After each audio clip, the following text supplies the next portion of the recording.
Good morning, class. Today, we're looking at Coffea arabica, the plant responsible for about 60% of the world's coffee production. Now, most people just think of coffee as a morning drink to wake them up.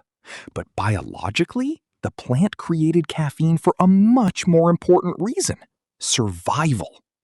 Caffeine is a natural compound that acts as a chemical weapon against pests. When leaves fall and rot on the ground, they release caffeine into the surrounding soil. This process actually stops competing plant species from growing nearby.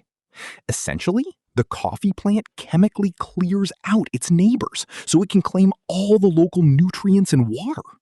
Furthermore, while high amounts of caffeine in the leaves protect the plant by being poisonous to harmful insects, the low amounts found in the flower's nectar do something completely different. Research shows these tiny amounts actually boost the memory of pollinators, like honeybees. The bees get a little energy buzz, remember the specific smell of the coffee flower, and are much more likely to return to it. So while the plant uses chemistry to repel enemies below, it uses that exact same chemistry to welcome friends above. However, Coffea arabica is very delicate. It grows only in a narrow area of the world known as the coffee bean belt, which requires specific heights, steady rainfall, and frost-free weather. With global temperatures steadily changing, many traditional growing areas are becoming unusable, forcing farmers to look for higher land.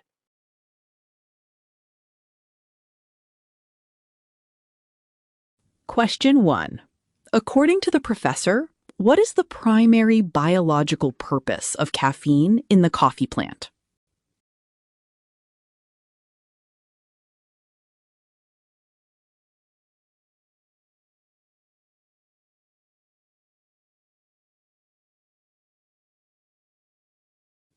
Question 2. In the lecture, the professor discusses how the plant uses chemistry to repel enemies.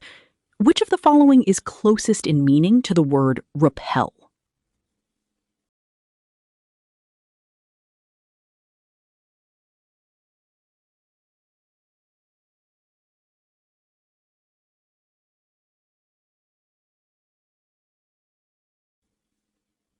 Question 3. According to the lecture, all of the following are characteristics of the ideal environment for Coffea arabica, except.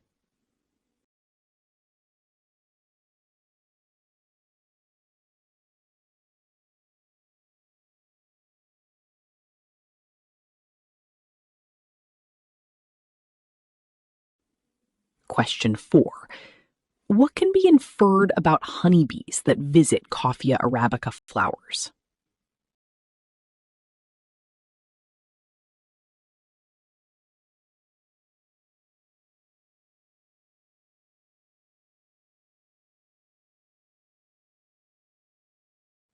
Question 5.